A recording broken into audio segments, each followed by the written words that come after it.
Қайырлы күн достар. Бір жасағаннан керемет шығатын булочкиді сіздермен бірге жасаймыз. Булочка жасау үшін бізге керек заттар. Мен 3 жұмыртқаны жарып алдым дайындап, бірақ оны 2 жұмыртқаның сарысын бетіне жағу үшін алып қалдым. Енді 100 грамм су, 100 грамм айран, 50 грамм сұйық май, 50 грамм шекер, 10 грамм дрожь, 10 грамм тұз керек. Сосын оннан 500 грамм ұн керек. Осылардың бәрін жақсылап араластырып, қамыр дайындаймыз булочкаға.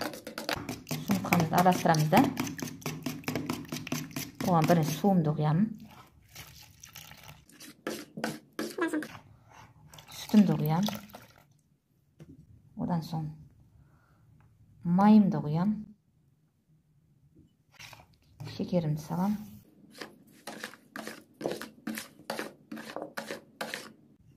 Дрожь салам.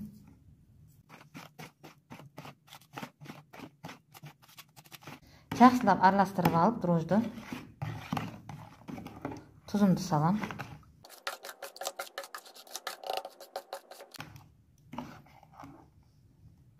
Енді біртіндеп ұнымды сала бастаймын.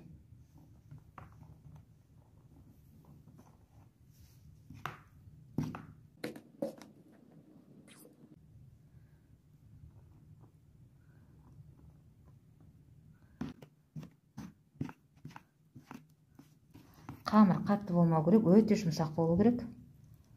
Сосын бұны қамырды илеп болғаннан кейін жарты сағатқа көтерілуге жылы жерге жауып қоямыз. Мен ыдысым кішілеу болып қалыпты, өйткені бұны ашып екі есе көтерілетінін ескермеппін, сондықтан да бұны үлкен ыдысқа ауыстырып саламын.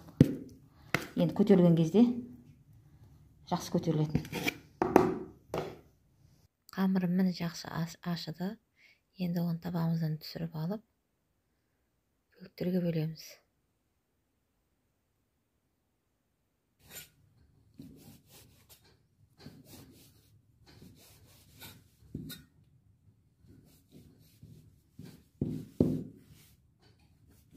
Бөлінген тесталарымды домалақтап аламын.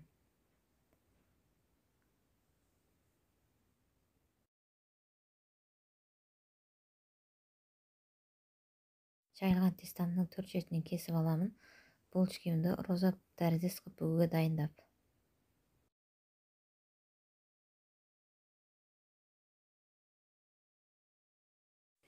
Тестамыздың ортасына жем салып бүгуге дайындаймын.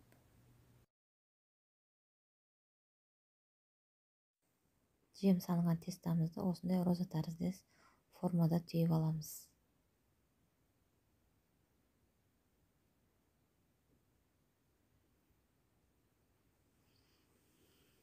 Түйіп алған булочкамыздың бетіне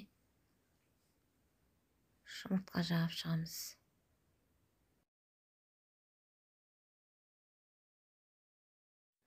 Тағы да көтерілуге 10 минут қойып, содан кейін пешке салып 180 градуста пісіріп аламыз.